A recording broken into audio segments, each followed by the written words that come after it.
For taking time out of your schedules to be with us tonight. I think it's, I'm just really excited to have Karen here, and I'm so thankful for your trek up from DC area. But just quickly, two things. The Chamber does have our Cocktails at Sunset event coming up on October 17th, and that is our fundraiser for the holiday lights in the village. So hopefully we'll see a lot of you there. We have some of our sponsors here tonight. So thank you all for your support of this, and it's a really fun event. And then the Young Entrepreneurs Academy, which this is our second year of getting this program underway. It was great. Last year we had 8 students who participated from 7th grade to 12th grade. And really we took them through the whole process of starting a business. And Pat's right, she came in and helped with the business plan aspect of it, so we invited her to come back this year, so she's willing to do that. And Mr. Haywood really helped support that, and I was allowed to go in and speak to the college and careers classes to the students. And he's the one who told me about Karen, and so I thank you for your facilitation in this relationship here. So just a brief introduction of Karen. For nearly 20 years, Karen Kerrigan's leadership, advocacy, and training work has helped foster U.S. entrepreneurship and global small business growth. She is president and CEO of the Small Business and Entrepreneurship Council and is the Chiefs Group Advocate for its members. She regularly testifies before the U.S. Congress on key issues impacting entrepreneurs in the economy and has been appointed to numerous federal advisory boards, including the National Women's Business Council, the U.S.-Iraq Business Dialogue, the U.S. Treasury's Taxpayer Advisory Panel, and the National Advisory Committee for Labor Provisions of U.S. Free Trade Agreements. Kerrigan has Karen, I shouldn't say. It does say that. Has participated in 2 presidential economic summits and scores of events hosted by the White House, U.S. Small Business Administration, and other federal government agencies and departments. She's written hundreds of op-eds and newspaper columns and regularly appears on national television and radio talk show programs. Karen's a graduate from the SUNY Cortland and with the BA in Political Science, and she resides in my old stomping grounds in Northern Virginia. So thank you again for being here, and come on up.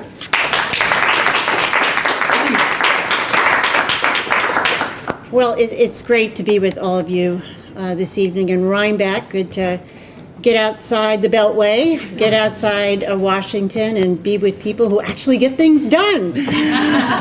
Very refreshing, and such a concept. So it really is terrific to be here and to have so many connections to Rhinebeck.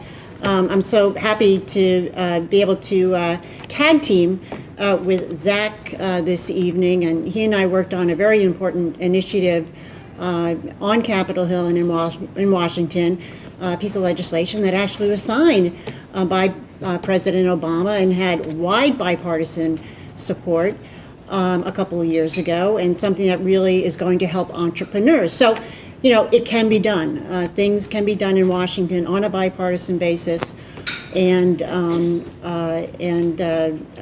help entrepreneurs and entrepreneurship in general. As I said, I do have long connections to Rhinebeck.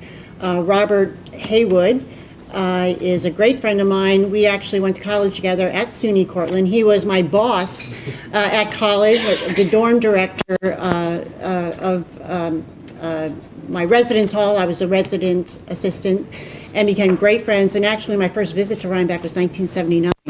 And I've been coming back regularly ever since. And it is just amazing to see the transformation, the growth, the changes that have occurred in Rhinebeck. I mean, I think, in this one block area, when I've come back year after year, sometimes several times a year, I mean, just seeing the turnover, in some of the businesses and, sort of the creative destructionism, that happens throughout the country.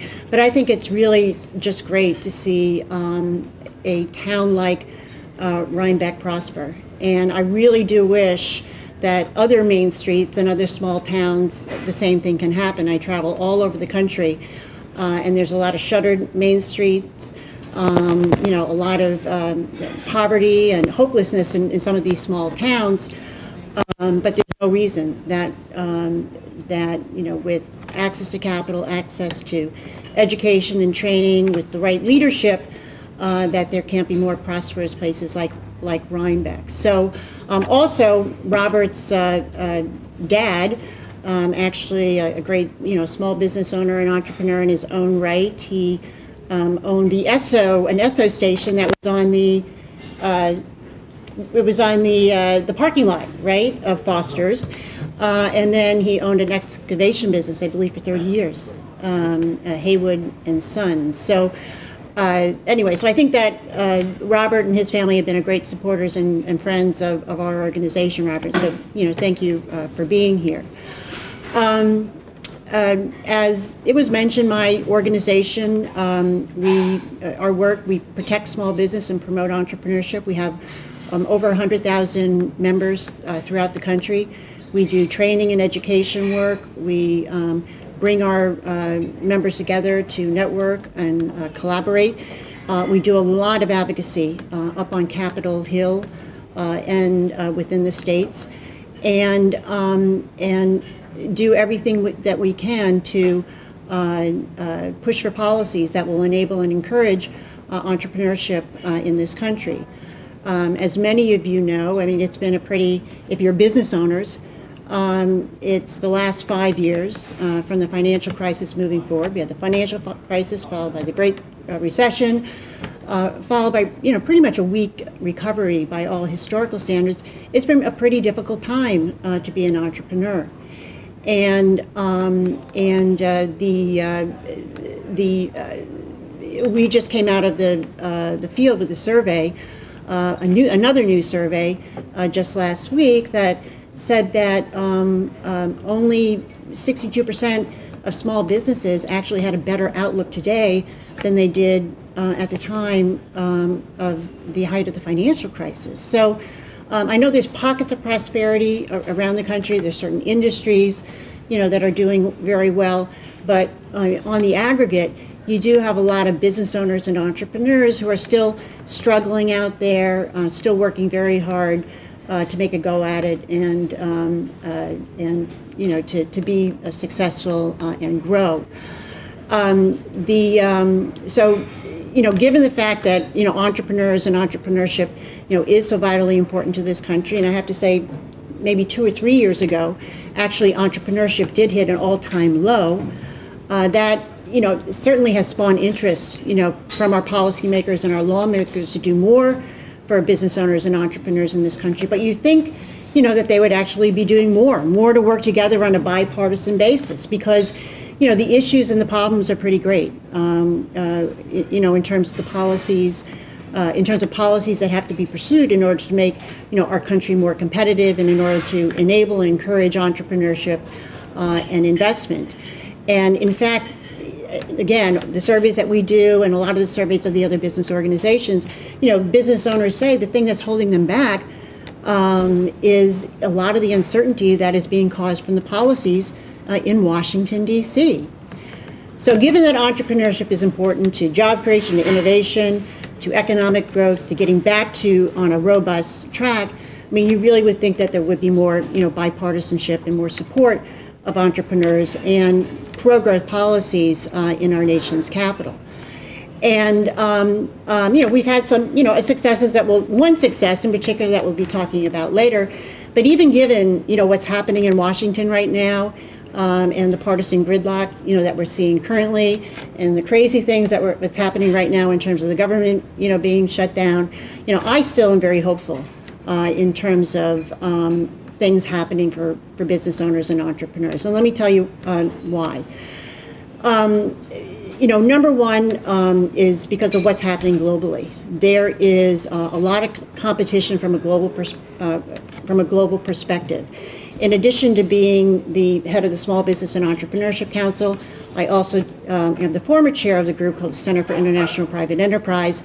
And for the past 20 years, I've done quite a bit of traveling for the U.S. State Department, going around the world, teaching entrepreneurs, working with policy leaders, working with government officials, working with legislators in a variety of different countries, the Mideast, North Africa, Belarus, the last dictatorship in Europe, and you name it. I've been to all of Kazakhstan. I was just in Nepal in April. I mean, there is a keen interest by policy leaders and elected officials and the heads of government to really make entrepreneurship work in this country. They know that in order to have jobs, in order to have economic growth, in order to have political stability, there needs to be wealth creation in these countries, and entrepreneurship is the answer. And so what we've seen over the past decade or more is just policies being changed at warp speed throughout the world. Pro-growth policies, tax reform policies. Over the past 5 to 10 years, there's been 2,000 regulatory reform policies passed in countries around the world to help entrepreneurs. So there is going to be more and more the competitive pressure put on the U.S. to be more pro-entrepreneur, pro-investment, and push for pro-growth policies. We also see the red flags, of our non-competitiveness or our slippage in competitiveness in a lot of the reports, major reports and indexes that are done on a global basis. For example, the World Economic Forum, in its report last year, showed that the U.S. had slipped to number 7 from 5. Is being so now we're in terms of the most competitive country, and so we've slipped in that regard. In terms of a new World Bank study that came out yesterday, the U.S. ranks number 17 in terms of its ease of allowing for business startups. I mean, 17. And I looked at the other countries, I'm like, wait, Belarus, the last dictatorship in Europe, a place that I went to and told them, gee, you need to do these policies to help. They actually enacted them, for gosh sakes, and they're in the top 10 in terms of, ease of business startup. So survey after survey, report after report continues to show that other countries get it in order to attract capital, in order to attract labor. They just need to have more, they have to have better policies and be more competitive in terms of being able to, attract those types of things. When you look at tax policy, for example, again, another World Bank doing business study shows that the U.S. ranks 69 in terms of our, how competitive we are out of 180 countries in terms of our tax system being friendly for entrepreneurs and businesses. Number 69. Last year, 31 economies reformed their tax system. The year before that, 35 economies and countries did. The U.S. wasn't one of them. So there's a lot of these issues that need to be addressed. And you know what? Members of Congress and the White House know it. It's just a matter of sort of getting there, getting there to do it. But I'm very hopeful, that things will get done. I think there, in terms of what goes underreported in the media, is that there is more common ground in Washington than what's being reported. There is more bipartisanship in terms of people working together across the aisle to come up with legislation. There are dozens and dozens and dozens of pieces of legislation that are pro-entrepreneur, pro-growth, that just are not being acted upon. But I think they will, and I think as we get closer to the election, I think after that, I think this latest episode, we're going to see more bipartisanship. And let me give you, a couple of examples. Now, I know in the healthcare reform front, that's a big issue right now with Obamacare. Obviously, the government is shut down over it. And you had the big speech by Senator Cruz in the Senate last week. And you have, Harry Reid saying, we're not going to go there, Obamacare is done. But you know what? There is, the president has already signed 7 pieces of legislation that fix, parts of that legislation that really make the legislation better. And there are probably another dozen pieces that have bipartisan support to improve Obamacare. The president says that he's open to doing it. President Clinton made speeches and says that here are the things that need to be fixed. There are Democrats that come out and say, here are the things that we've identified, Republicans. And so there is, again, there's sort of this bipartisan consensus to do it. It's just a matter of getting there. Another example, a specific piece within Obamacare for example, where there's bipartisan support is repealing the tax on medical devices. I don't know if the medical device tax basically taxes medical device manufacturers, their gross sales at 2.3%. And if you're a medical device, and 80% of medical device manufacturers are actually small businesses. And so if you're basically taxing 2.3% of their gross sales at 10 million where they don't make a profit, I mean, you're driving a lot of businesses out of business. And so it's been identified that that one tax alone has cost 10,000 jobs. There's not enough investment in that will lead to innovation. And actually the Senate did pass a non-binding resolution over 71 votes to get rid of the medical device tax. There's also bipartisan agreement that the small business tax credit in Obamacare needs to be fixed. If you've looked at the tax credit and whether or not, you can use it for your business, probably most of you cannot. I mean, it's too restrictive, it's too limited. If you have a family member, who works in your businesses, are not eligible for the tax credit. And beyond that, I mean, the tax credit only lasts for 2 years. It's a temporary tax credit. So there's another area where both sides agree that we can do something. And I could go on and on and on and on in terms of what can be fixed in Obamacare on a bipartisan basis. The other issue is tax reform. And I know that, we have some tax people in the audience right now. I don't have to tell you how complex I don't have to tell anyone that deals with taxes how complex the tax system is. But again, there's been work done by the Ways and Means Chairman, Dave Camp, crossed the aisle and stretched out his hand to his ranking member, Sanders Levin, and they put together bipartisan working groups in the Congress, reached out to everyone. We went, to a lot of these sessions to provide our input. Both the Ways and Means Chair, Dave Camp, along with Senator Baucus, a Democrat from Montana, traveled the country this summer. And they are ready to put forward a plan to reform the tax system in this country. And all of you know how important that is to competitiveness, to have a fair, simple. Well, I don't know if the tax people agree with this. I don't know how much it will take away from your business, but still, I think but basically to have a fair, simple, more competitive tax system, something that lowers rates, because our tax rates are non-competitive when you look at it from a global perspective. And everyone from the White House, Democrats and Republican, at least agree that we need to cut corporate rates and even to a certain extent individual rates as well. So there is, there is hope out there, in terms of things getting done. Again, it's just a matter of leadership, getting the president and the leaders on both parties to really execute on the policies and the work that's been done by their members within Congress. So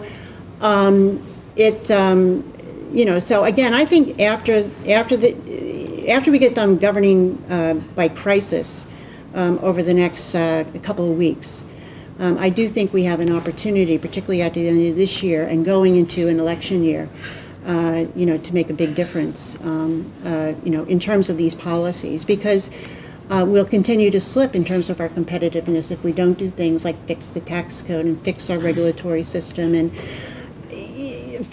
do something about spending and fiscal stability of our country and entitlement reform and things like that. Those are the drivers that are making our country less competitive, less attractive for foreign investors to put their money into these countries. And again, labor and capital is very, very mobile, and capital is going to go to its most friendly environment. And the U.S. has become less and less friendly. And the emerging economies around the world are just growing by leaps and bounds. And again, it's quite ironic, right? The State Department sends me overseas to work with all these, it's part of their foreign policy strategy to have political stability, to work with business owners and to work, with the leaders of these countries to enact pro-business, pro-entrepreneur policies. But at the same time, we can't get it done as quickly in this country as these other countries have managed to do.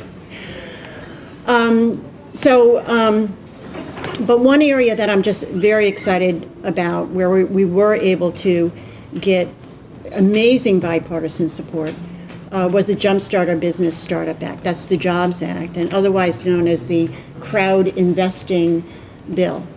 And I got to tell you, the reason why we were able to get something done is because entrepreneurs, real business people, people like you came to Washington, came to quote unquote insiders like me and said, look, we have an idea. We have, a solution to a problem. At that point in time, right after the financial crisis, it was access to capital, which, remains an issue for many entrepreneurs to this day. But we have a solution. And Karen, can you help, sort of move the right levers, introduce us to the right people, to make this happen. And so with that, Woody Neese, who is a partner with Zach in Crowdfund Capital Advisors, you're a partner in that company as well, Zach, right? Woody Neese, who's been a longtime member of my organization, testified a lot on Capitol Hill. Jason Best, one of their other partners, came to me and said, look, we've got the regulatory framework for something that's going to revolutionize access to capital, it's going to democratize access to capital, that will allow ordinary people, to invest in businesses and allow businesses, no matter where they are, they don't have to be plugged into a network in Silicon Valley, New York City, Northern Virginia, Austin, where they can access capital if they got a great idea. And from when Woody came to me, and Zach will, I think, tell the rest of the story here, but this is such a great success story, came to me with the idea, moved legislation through the House with over 411 votes, the first vote. I mean, people were just shocked that we were able to do this. And again, it was because real entrepreneurs actually put in the time, came up with the solution, worked the Hill to get this passed. We went over to the Senate side, did the same thing. And in April of last year, Woody, Zach, Jason, and I were sitting in the Rose Garden of the White House watching President Obama sign this piece of legislation. And it was awesome. It was absolutely awesome. And it just shows you the power of ideas, the power of entrepreneurs, beyond just the great work that people like that can do in their business when they take also their solutions and bring them to Washington. And if there's a market need for that idea, that we can make things happen, and we can do things on a bipartisan basis. And so with that, I thought I would just maybe turn it over to Zach to talk, about, sort of the, what is crowdfund investing? I mean, what is crowdfunding? How does it work? How is it going to revolutionize financing in this country?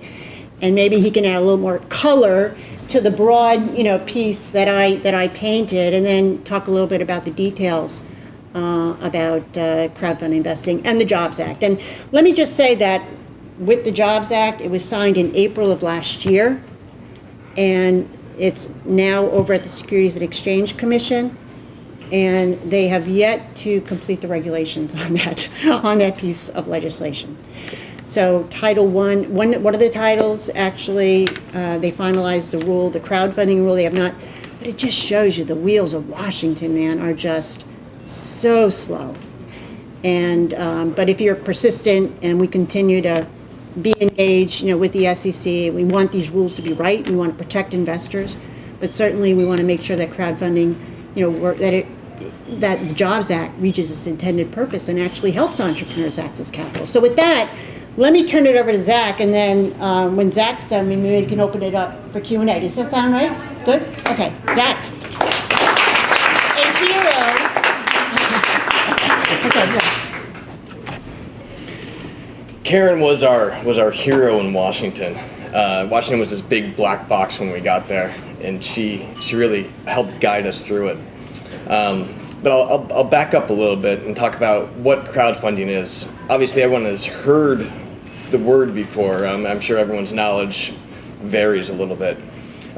What crowdfunding has been traditionally has been when people have an idea, usually for an arts-related project, and they want to raise a large amount of money, and they get those investments through small investments. The average investment is $88. Usually, it's for music CDs. If you're a band, you want to raise the money to make a music CD, or if you want to do a documentary film, and if you want to raise $40,000.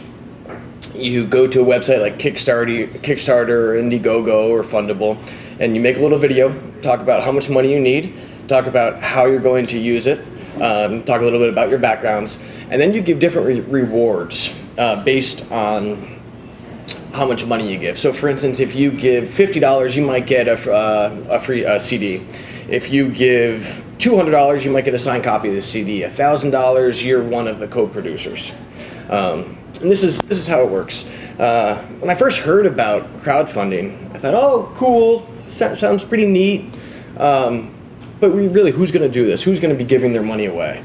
We get a lot of times the $25 donations, what you get is a thank you email. Then I started looking into it, and significant capital is flowing through these rewards and perks-based donation crowdfunding sites. And by significant capital, I mean $1.5 billion has flowed through these websites over the last 10 years. And that's just people giving money away for something that they believe in.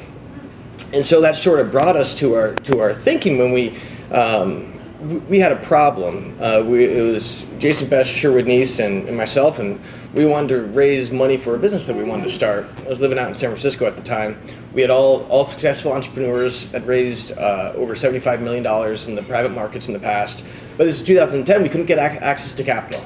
As everyone knows, banks has stopped lending. Credit card companies have jacked up their fees, slashed the amount of money they'll give, and if you're not in San Francisco, Boston, Austin, or New York, you can't get in front of venture capital or private equity. And venture capital and private equity only give to 2% of the businesses who can even get in front of them.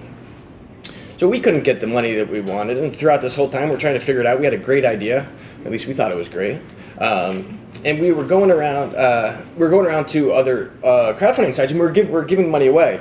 And one of I think Woody said to Jason, he said, well, if we're giving this money away, this is ridiculous that we can't use crowdfunding, but instead of giving away a perk or a reward, we give away equity or debt in our business. And so the wheels started turning.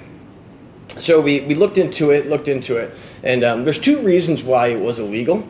It was illegal because the securities laws that were written in 1933 and 1934. These securities laws hadn't been updated since the internet was in wide use, since the telephone was in wide use. So we're talking, this is a long time ago. Things have changed. So there's two main reasons. There's a cap on the amount of non-accredited investors that you can have, and that you can't have more than 35 non-accredited investors. And what an accredited investor is, you have to earn more than $200,000 for the last 3 years, or you have to have more than $1 million in liquid net worth. So you can only have 35 or less non-accredited investors, and there's no general solicitation. So if you want to raise money for a business, and if you put it on Facebook, if you put it on Twitter, newspaper, radio ad talking about your investment, that's illegal. You can't do that. So those two things had to change. So we sat down around Jason's kitchen table, and we wrote what needed to change, thinking about how to protect the investors, but then also how to free up the capital so that it could get from the people who have it to the people who can use it to start businesses and create jobs. So we wrote this framework, and we went to Washington, D.C. We called up Karen, and we said, Karen, we're coming.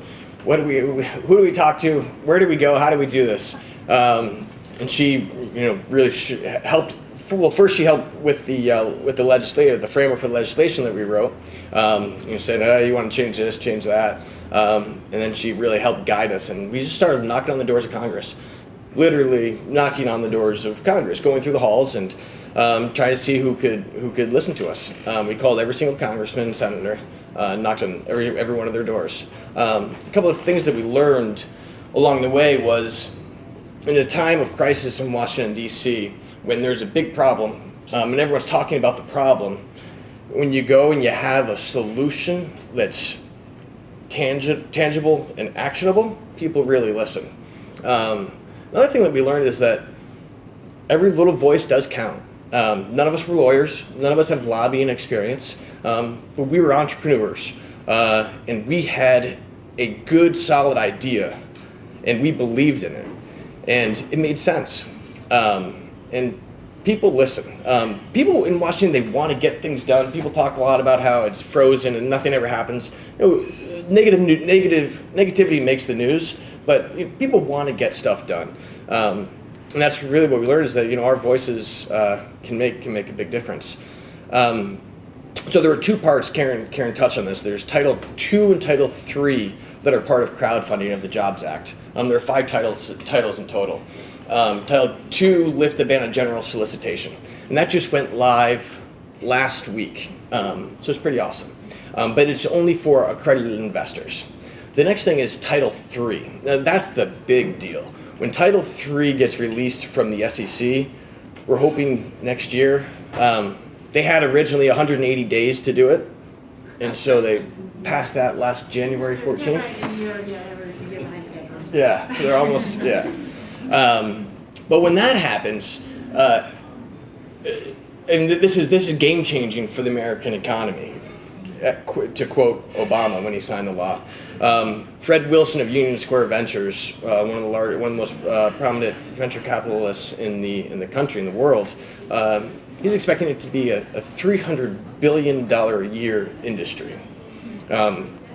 That's a lot of capital. That's one, and just where that number comes from. That's 1% of the investable capital in the country. And if we can get 1% of the investable capital in the country to go into crowdfunding, that's going to be $300 billion. And that's for businesses to be able to get the money that they need to raise capital, but then that's also add-on services. So tax services. There's going to be a big need for tax services, for law services, for the portals themselves. There's going to be, and it's going to be big. People are going to be able to get money that they need. There's also going to be a big learning curve for small businesses. Karen and I were just talking about this earlier. I think a lot of people are thinking, oh wow, awesome. So crowdfunding, now everyone can go out and raise money on the internet. Yeah, you can go out and raise money on the internet, but there's still going to be a lot of work that needs to be done. The three of us, Jason, Sherwood, and I, we wrote Crowdfund Investing for Dummies. It's the first book on equity and debt-based crowdfunding. And one of the things that book does is it really walks you through all the stuff that you need to do. Karen had a contest, maybe she can talk about it a little bit later, recently, and for entrepreneurs to raise crowdfunding money. What she found out is that a lot of smart entrepreneurs with smart business plans, when it came time to creating their pitch and creating their profile on one of the portals, just sort of fell short a little bit. Didn't do all the things they needed to do. Didn't build up their social network. If you want to raise money on a crowdfunding website, and if you're not on Facebook, if you're not on Twitter, if you're not on LinkedIn, you're not going to be successful. Because what it is it's about investing in your social networks the way that people communicate with each other. How we talk to each other now is through text messages, through Facebook, through Twitter, through Pinterest. That's how we communicate. And so one of the things of our thinking for changing this law was, why can we not raise money and invest in people through the same means that we are able to, that we communicate with people right now? The reason was just because the laws hadn't been updated in so long.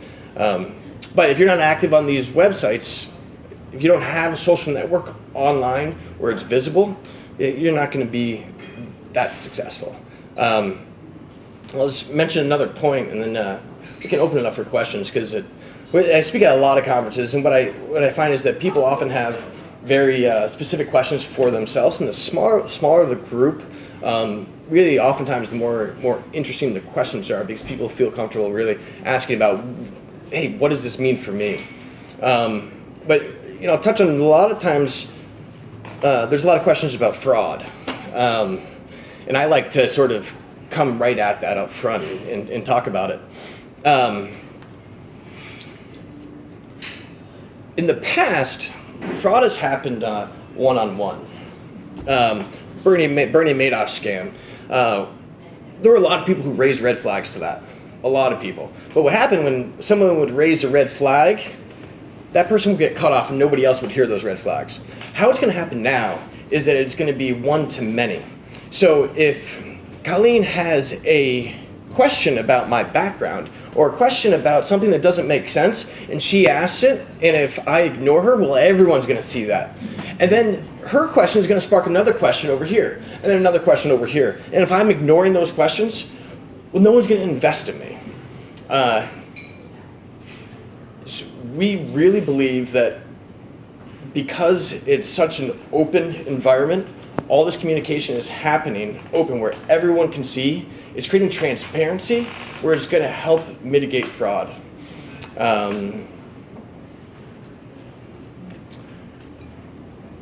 Those are all the main points that I wanted to talk about. I wanted to sort of touch on a little bit of everything and then open it up for questions from you guys.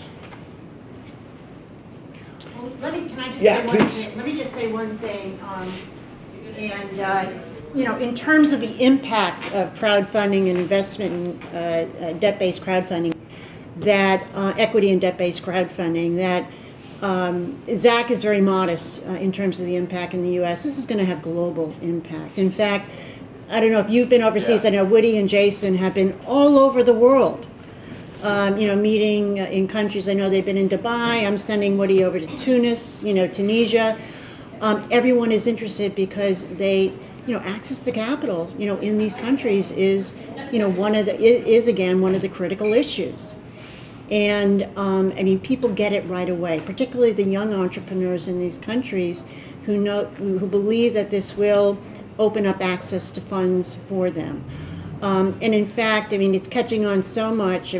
Well, the UK, has crowdfunding there, but Italy was able to pass a law and actually get it implemented. Well, they passed the law after we passed the law, and they got it implemented already before we implemented our law. So we're like, wait a minute, Italy did this. They don't have a great reputation over Europe and Italy for. So, so you have countries around the globe, Australia. As well. They've been active for, Australia. There's a lot of countries that have been doing crowdfunding for a long time. Australia, China, India, England. It's been happening in other places, and we're behind the times. We're behind the times, but they're also taking a lot of what we did in the Jobs Act and making that their own. So it just shows you that, gosh, we always have great ideas in these countries, but then others, for some reason actually take them and run with them and then starting to implement them a lot quicker. So, but the impact globally is going to be massive. And it's going to be great for entrepreneurs. It's great for economic opportunity, poverty reduction, minority entrepreneurs, women entrepreneurs. Again, when you're crowdfunding and, networks don't, in terms of these closed networks, they don't matter. And this is why at first the venture capital community was very concerned about this. Like, well, hey, we're the only people that get to fund people. Right. It's like, no, this is a game changer. Ordinary people get to invest in businesses, and it's very, very exciting. So with that, I just wanted to just on that too. It's going to be good for this country, but even more so as she was saying, in the developing world, it's going to be even larger, way larger than it is here. Especially if right now, people who leave developing countries and they come to the U.S. and they start working. They want to invest in people and businesses back in their home countries, but right now they can't do it. There's no channel for them to be able to do that. For the diaspora communities, we're going to start seeing in developing countries significant capital flowing and businesses starting and jobs being created because of crowdfunding legislation that's going to be happening in those countries. We're flying all around the world to help governments do what we did here in the U.S. inside of their countries. Barbara. Yeah, but you said we're behind the curve on this one. All right, my question is, let's see if I can read my notes. All right, this is the answer to, God, I can't even read my notes. I just wrote them a second ago. This is really the answer to 21st century cyberspace venture capital. How does the investor get a return on the investment then? So the question is, how does an investor get a return on their investment? Or is there a return on the investment? Great question. Or is this a donation? Great question. So in the past, it was a donation, or it was a reward where you got a perk. How it's going to work now is you either get a piece of equity in the company, or you get a piece of debt, or you get a debt note. So if you get a piece of equity, it's there's going to be a valuation of the company. So if it's valued at $100,000, and if they want to raise $20,000, and if you invest $100, well, then you get that piece of equity. Now, how do you get paid back from that? Well, there's a 12-month holding period. So by the time you buy the stock, there's a 12-month holding period before you can sell it out. There'll be secondary exchanges that pop up where you can sell it if there's a buyer, obviously. But really, how you're going to get your return if it's equity, you're not going to get it until the company goes public or until there's an exit, until they get bought out by another company or until they merge. It's an extremely risky investment. The vast majority of new businesses fail. Investors shouldn't be looking at this thinking, okay, I'm going to go and invest in this company, this company, this company. It's going to be the next Facebook, Twitter, and Google. It's a very risky investment. The chances that you're going to get a big return are small. Before you invest, you have to pass a test where you have to pass take a test. But really, what it is you have to read something along the lines of, I understand that this is an extremely risky investment and the chances are I will lose my money. Because we don't want people I just got a notice from Wells Fargo about that this week.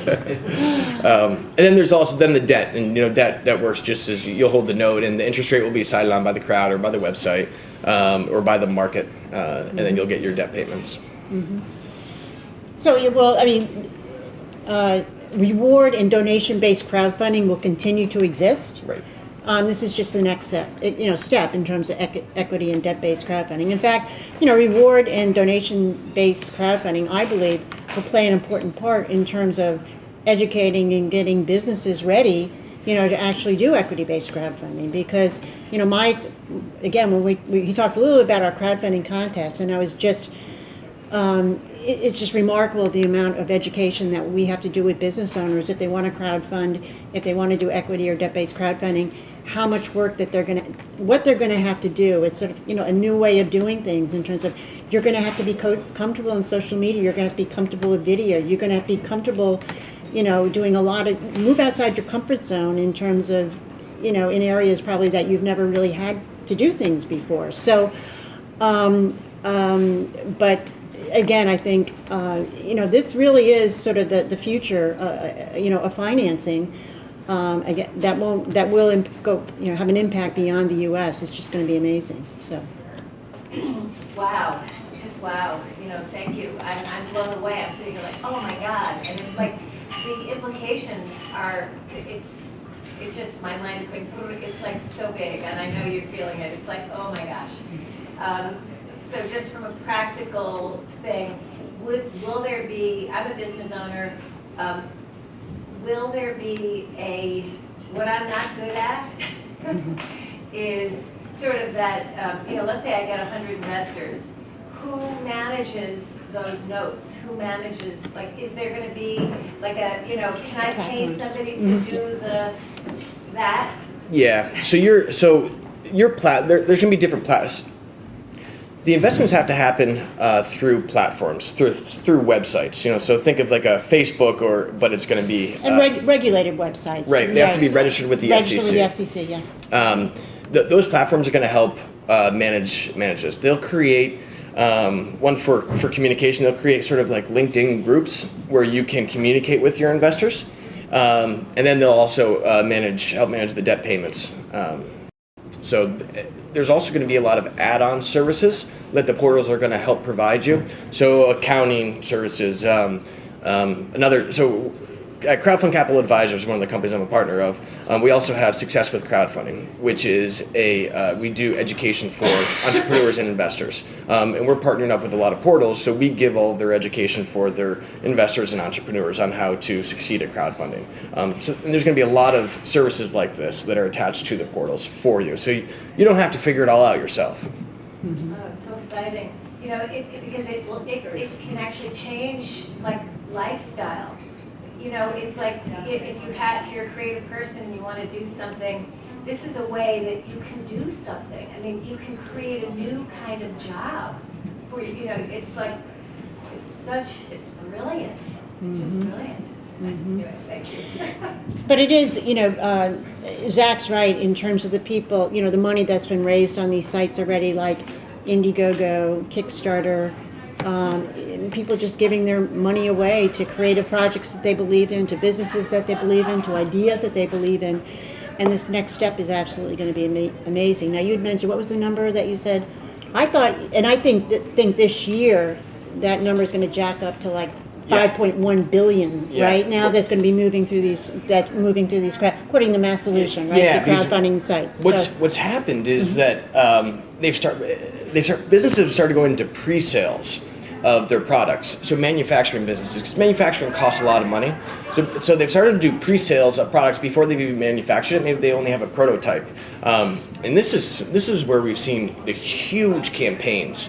There's a lot of examples about this. There's one that was for a watch where Pebble watch? Yeah, Pebble watch. Where if you have a nano iPad, this watch, you could just plug it into it just clicks right in.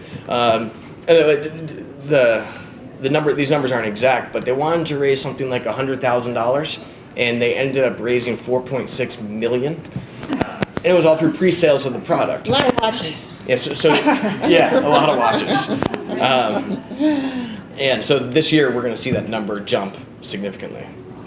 Yeah, but the capital that this gives you to actually go, to actually produce the product. I mean, it's just, the freedom, that gives you. And it's just amazing how many people just believe in this product and this idea, and give you this money and just say, wow, this sounds really cool. One of your rewards is buying this watch. And, without even, maybe they won't even get the watch. But, if they don't, obviously, Pebble Watch is not going anywhere as a business. So there is an incentive, to actually make good, on the rewards. So there's been $10 million campaigns. I mean, I think they're starting to really get up there. It's all capital that's been sitting on the sidelines. That's just been sitting there, and people want to invest. I mean, as Americans, we're entrepreneurs. It's in our blood, and we want to help each other out. But there hasn't been any means to do it before now. Mm-hmm. Well, I think we want to invest and get a return on our. Well, exactly. There's a lot of cash out there. There's a ton of cash sitting out there. People don't know what to put it in. Right. And if I'm going to invest, I want a return. Mm-hmm. So there's some risk and reward. So hopefully the reward is big enough for them. Mm-hmm. Mm-hmm. Is there a minimum amount that people can invest, or you mentioned $88 as an average investment? I mean, that's so doable. And it's like, and then that adds up. So you don't even have to be rich in order to support. And in as much as you put your $88, somebody else will. And if you lose it, oh well, you can feel good about trying. Right. The question is, and I'm doing this for the video, is there a minimum amount in terms of investment? And I think really that varies, and it depends on if a minimum amount is set, right? By the portal. By the portal or by the issuer, right. By the business owner. Is that correct? Mm-hmm. Yeah. Correct. But now the follow-up question, is there a cap on the amount of money that you can invest? Oh, that's a good question. And yes, Yes. there absolutely is. Mm-hmm. And it was something that we had to build into the legislation, because we don't want someone who makes $30,000 to go out and invest all of their income and to lose everything.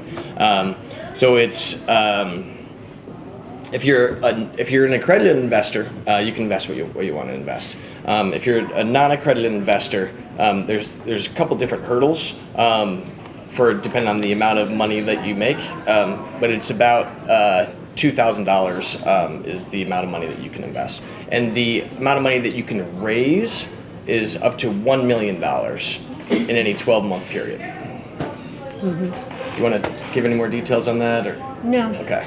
I mean, there's a lot more details, but that's the rough numbers. Yeah. So this is federally monitored? Be monitored by the SEC. Yeah, and that's what they're trying to do right now, is figure out how they can monitor it. And the SEC is doing a great job. I mean, they have a lot of work that they have to do. And there's a lot of people at the SEC who are working very, very, very hard. The staffers at the SEC are doing a great job. We meet and talk with them all the time. They're smart, passionate people. It's just things are taking a lot longer than we wanted to. I mean, I think they have to be very, comfortable with the concept in terms of, the meetings that I went to up on Capitol Hill, whether it was the House side or the Senate side. It was just amazing in terms of, having to explain what crowdfunding is, what technology is. Some people, staffers got it right away in terms of social media, the link, you leave tracks on the internet. Yeah, that's going to reduce fraud. Others, crowdfunding and social media was, entirely new concept. It really depended, what I found, on the age of the staffer and member of Congress, actually. But, and I think it's the same with the SEC. They're sort of letting go a little bit, and they also continue to hear from the attorneys generals in the states, who continue to say fraud, fraud, fraud. Boiler room operations. Da da da da da. So they're hearing things, from a lot of people, and I think it's just sort of hitting that balance. My concern is, the whole intent and purpose of the law was to free up capital and make it more accessible to business owners and entrepreneurs, and also less costly to raise capital. Well, if you start putting in a ton of different rules and regulations and things for the entrepreneur to do, or the thing for the portal to do, then you start raising the costs, right, of using these portals, the cost of capital, or just the own entrepreneur say, well, just forget it. I mean, this is crazy, all this stuff that I have to do. But it's when you're meeting when I've met with the SEC, it's nice to hear that they're using the lingo that we use. You know what I mean? Next time we meet with them, so I think they do. They're getting it. They're hearing from a lot of people. Mary Jo White, who's the new chair over there, she said she doesn't want to undermine the purpose of the intent of the law. Her job is not to be an ideologue, it's to implement the will of Congress. So I'm pretty confident that the rules that are going to come out of here are going to be reasonable. I use that word, reasonable. And I'm hoping that will be the case. But I feel pretty good about it. Yeah. But Bob, I think credit unions will always be in business, just in case there was any concern that you had. That's a lot of Startups are hard. Startups are hard. They're hard. Well, that's a good point. And a lot of times, there's people who get scared of it from the traditional source of capital, banks, Wall Street, private equity, venture capital. They get scared. They think that it's going to eat into the piece of the pie. That's sort of half of the group. And the other half of the group, what they do is they see it as a on-ramp for follow-on funding. Mm-hmm. And so and this is how I see it. I think it's going to be great for this follow-on funding for banks. So now if I go to my local credit union, I can say, hey, look, I raised this money. I did this with it. I have this much success. Can I get a loan from you? Or in the same thing, will you invest in me? Because it's going to show proof of concept. It's going to show you have traction. It's going to show you can get things done and you're profitable, or you have a great idea that's going to be profitable. I mean, basically, you found a niche in the market for somebody who wants to invest money. Because if you want to invest money in America today, you have to buy stock. You have to go to a stockbroker, or maybe you can go online and buy stock. But the bottom line is, it has to be a publicly traded company if you want to take ownership, unless you know somebody who is interested in doing some sort of private financing. And by limiting the amount of the investment, and also by limiting the amount of money, you have defined a market that is very attractive to a middle income class group of people. Mm-hmm. Right. Well, it was. I mean, I'm looking at it from the marketing end of it, of who would be doing it, and you have managed to find a niche. Mm-hmm. Yeah, I mean, previously it was just, the business owner, it's either, family or friends or Right. nothing I mean, else, or accredited investors, Right. and they didn't have access to accredited investors. Most people will, if they're investing their business, and you can correct me if I'm wrong, because this is what we teach, or at least what we used to teach, it's your savings, it's your home, it's, family and friends, and then, you run up a line of credit on your credit card, and then hopefully you start getting some money coming in where you can start paying off some of these people, if you're fortunate. Mm-hmm. Have anything to add to that? Yeah, that's all great. I'm just curious, are entrepreneurs vetted in any way, or is it just you pays your money and you takes your chance? Absolutely. Great question. So Let's think about it like this. So the question was, are entrepreneurs vetted in any way? So think about it like this. Let's say that that I had created a business that I wanted to raise money for. Let's say it's Pure Mountain Olive Oil, my business right here in Rhinebeck. And if I came to you guys, and if I said I wanted to raise $100,000, and I'm through however many increments that you want, up to $2,000 per person, are you going to ask questions? Is the crowd going to ask questions? They're gonna look you up on the phone. That's right. See who your friends are on Facebook. They're gonna look you, Who are you? No, that's exactly right. So the collective knowledge of the crowd is way better than any one person's knowledge. So we're going to be vetted by every single person who is thinking about possibly maybe investing. And it's all going to happen in an open dialogue. Right. Post your financials, post your tax returns. A lot of the crowdfunding, the actual portals themselves, are going to have templates, which sort of do all that, which sort of do the vetting or the pre-vetting. You know what I mean? What is your business plan? Sort of like fill in the blank of all these different types of things so that you're ready to go to the crowd. And it will include business plans, it will include things like financials, it will include a lot of these things that sort of pre-vet. And then after that, it is the crowd, that begins to ask the questions, the hard questions, to see if you really are a viable business or not. What market research did you do? What consumers did you do? What is your competition? And on and on and on and on, to see if you're going to be a worthwhile investment or not. Zach, your business, the olive oil, did you start crowd investing or did you start doing Repeat the question. It's a great question. The question was, Pure Mountain Olive Oil, my business here in Rhinebeck, did I start it with crowdfunded capital? No, I didn't. I would have loved to have, but I started it before the legislation was signed into law. And really one of the reasons why I started the business was I had worked for about a year and a half on getting this legislation passed, and it was full-time. It was more than a full-time job. I mean, it was 12 to 15 to 18 hours a day, and I wasn't getting paid for it. So I started Pure Mountain Olive Oil to give myself an income.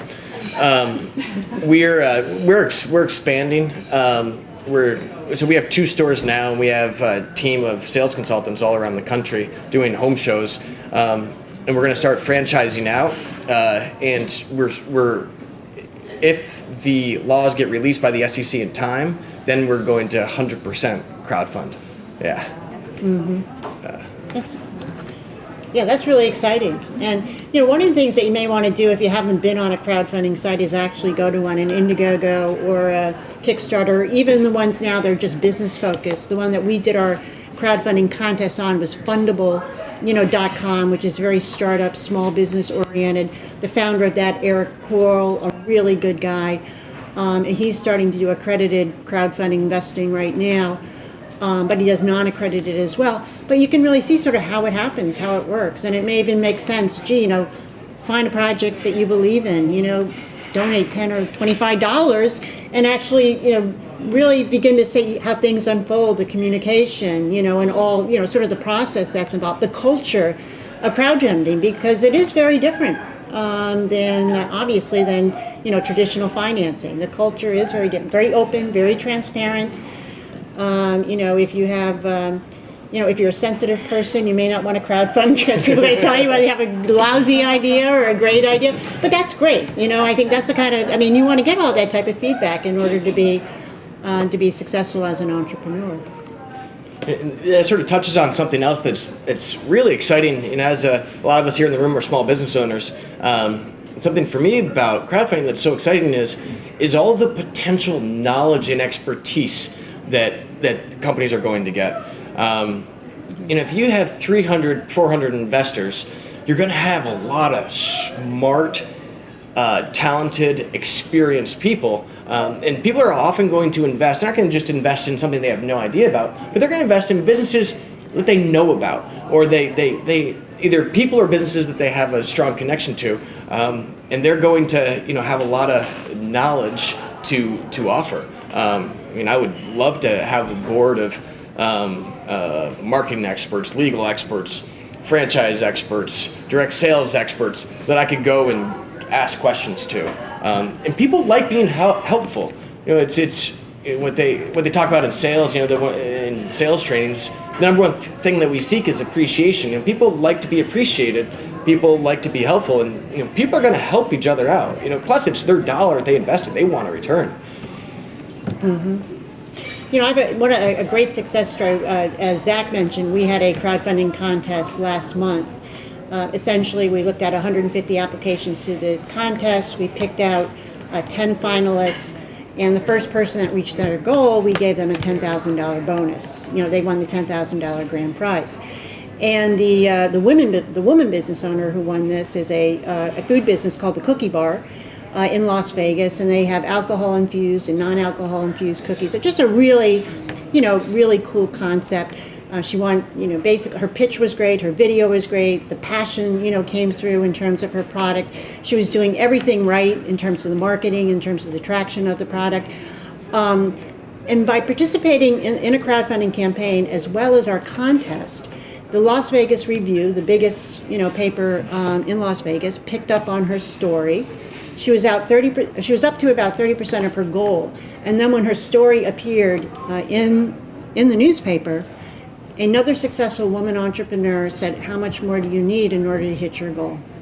And so she pre-sold all the rest of the goods for this lady's party that she had coming up, just because a woman entrepreneur is successful and wanted to give back to another one so that she could open up her storefront. I mean, that's the type of things that happen with crowdfunding, as well. It just really does open up, access to all different types of people. And this woman that gave her, that helped her sort of hit the goal, that now she walks over $20,000, wanted to give back and really, believed in what she did. So it was just a great story, just a great story. And I think you're going to, this is what's going to happen, in crowdfunding, and the type of exposure that you get as a business, particularly with the general solicitation, part where you're able to widely advertise, that you are looking for investors, where before you weren't able to do that. You weren't able to put out any type of communications, talk about it, do anything, which was really crazy when you think about it. I can't believe we didn't we didn't sort of try to fight this 5 years ago. Well, we did, but it really needed to happen in order to make the crowdfunding legislation go through. Yeah, the economy had to. If the economy didn't collapse, no one would have paid attention to this. The timing was right. I mean, what we did was absolutely amazing, but things were in place for it to happen. It was the timing was right. People needed a solution. Yeah, it's absolutely right. I love that idea that we can not only get money from our investors, but we can get their good ideas. And so what would that forum look like? Like, how would we interface with those investors and their ideas? So it'll depend on the portal, but a lot of the portals I talk to, they're building something like LinkedIn groups. So it's sort of where you can post a question and people can chime in and give their answers. Portals are going to want to make it as easy as possible for the entrepreneur to manage, because you can also think about it. Holy cow! If I had 400 people telling me what to do and things, I mean, it just wouldn't be manageable. But you're gonna need to be responsive. I mean, as an entrepreneur, you'll need to be responsive to your investors. And as an investor, you don't want to drive your entrepreneur crazy. The portals are going to put things in place to really help out. And as time goes on, we'll learn a lot about what works, what doesn't work. I think what's really neat too, if you have, say, 100 investors, and you're sort of, you may have out of those 100 investors sort of this, these people that have these expertise that you can just personally reach out to. I mean, they're investing in your business. They're going to want you to succeed. So your conversation, may go offline, as well, in terms of, different types of, whatever their ideas or strategies, beyond, what you might be discussing online as well. So it really does open the door in terms of having these, mentors and experts help you. Can you decline an investor through the portal, or is it they can? I mean, it's somebody that you might not want to be involved with. Right? That's a good question. That is a good question. I think it's going to depend on the specific portal if they're going to put that in place. Yeah, I mean, I could absolutely see that if an estranged family member wants to invest in you and you don't want to have anything to do with them. So, there's a reason I didn't go to you from the beginning, right? Yeah, I'm sure that some portals are going to put it in place that you can say, no, sorry, Grandma, I just don't want to have you. And it really seems that by the portals that are going to be created and that whole thing, that the jobs that are going to be created, right, through this, which is all part of why it's part of the job. Yeah. But that seems to me really incredible, like the employment that could come out of some of these things. Right, that's right. All those college graduates, that are still looking for meaningful work. But you're right. I mean, not only jobs created by the businesses that get this money, but also the industry, which is nascent at this point. But I tell you, the people who are involved in this industry that are doing, building the technology, all the transaction stuff, all the really complex and complicated stuff, I mean, they have really put in a lot of sweat equity, and their own time and capital, particularly given the uncertainty of when these rules are going to come out.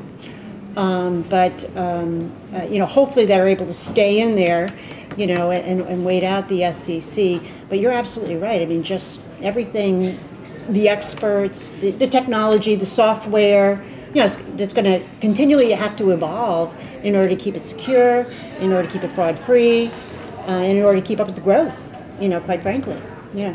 Yeah, I mean, there's education services, and there are background check companies. There are attorney companies. There are business plan companies, and so all of these follow-on supporting services.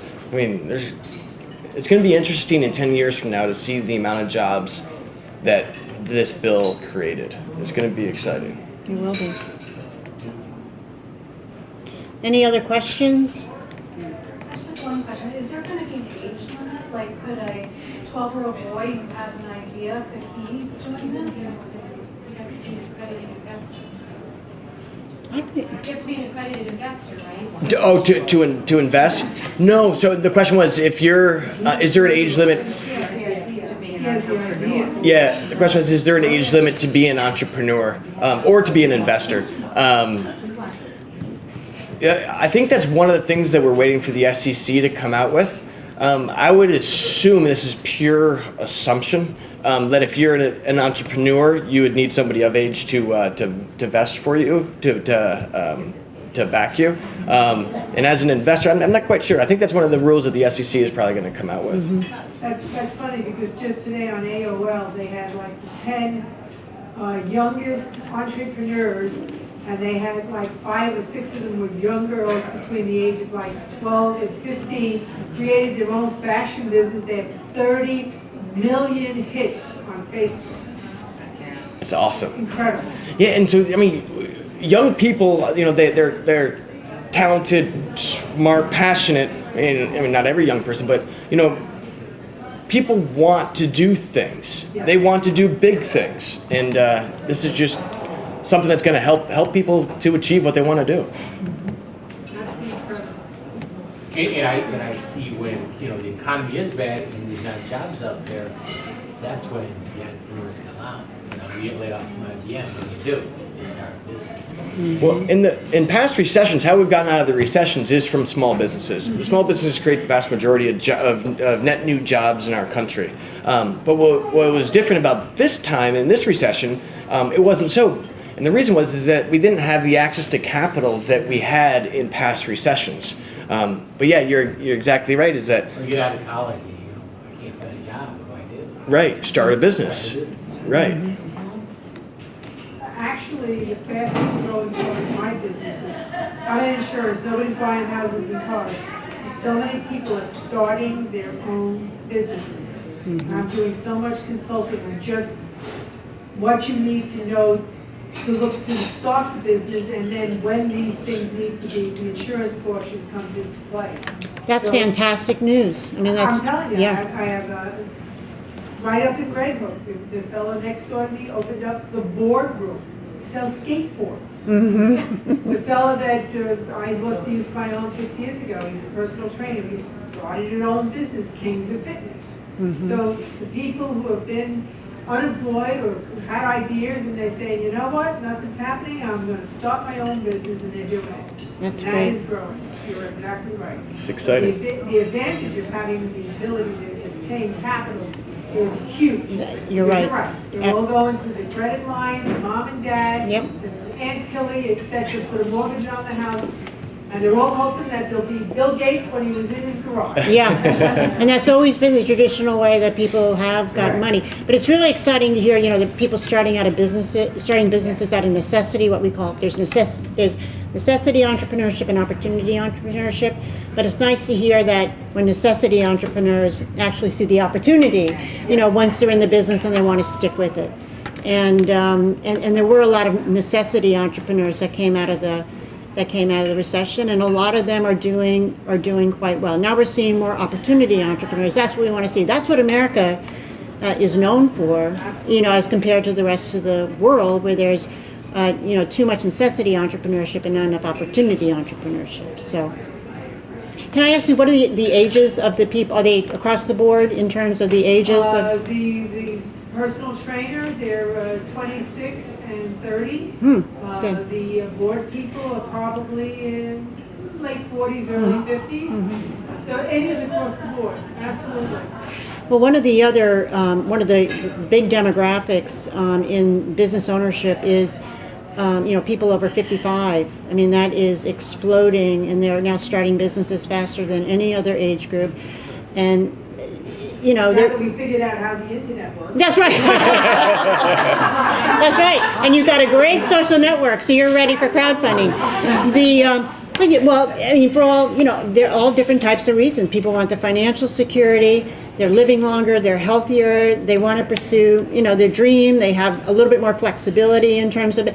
But really, it's just amazing in terms of the boomer entrepreneurs, the encore entrepreneurs, as we're calling them, that are just going to shake up the whole entrepreneurial scene over the next 5 to 10 years. I was sharing something before with you. I'm 55 years in business. I'm 73 years old. I have no clue about internet or Facebook or LinkedIn or anything else. But I said I need to get on board. So last week, we have my niece works for me. Before she's smart, she sets up the Facebook and all that other good stuff. And I said, I really need to get involved. So I went to the Facebook page for the agency, and I said, it says, post something. What the hell is this? So I said, okay, June Visconti is celebrating 55 years in 2013. And I hit the button, wherever it went. Next thing I know, I get like all these people, congratulations. Yeah, you got like all the likes. Yeah. And then walks this woman with a plant and flowers. Congratulations. Welcome to Facebook. I said, oh my God, I don't know what I did, but I'm glad I did it. That's fantastic. Well, I think we'll close it up. We do have I'm sorry. I just want to say thank you for bringing the good news, because all this negativity that is in the news and the gloom and doom, it's so nice to have someone who's in Washington saying that there is things working and there should be some kind of way of getting that information out. Well, thank you. Well, thank you for all you do in terms of keeping the economy going and everything. I know all of you work so hard, and we're doing our best in Washington. I'm very optimistic. I mean, obviously the system looks really broken from the outside. Even on the inside, it's pretty frustrating. In the type of work that I do, but you just you can see the common. I mean, there's so much common ground, and I know with the right leadership and the right will, that we can move back to really robust levels of growth. And again, the competitive pressure across the globe in terms of what countries are doing, to make their economies, very attractive for investment, for business, for labor, all of that, it will eventually bear down enough where I think it's going to unlock a lot of these policies that are going to help the country. So, and for all the women entrepreneurs out there, it is National Women's Small Business Month. And congratulations to all of you, and thank you for what you do as well. So with that, should we close it up? Yeah. All right, and I have my business cards and everybody have yours. So thank you both, Karen and Zach. That was really wonderful, and I'm just sorry for everybody that missed this tonight, because I think we can all go out feeling uplifted and really looking forward to seeing how this plays out down the pike. So Zach, so happy to have you in Rhinebeck. Very exciting to have you here, and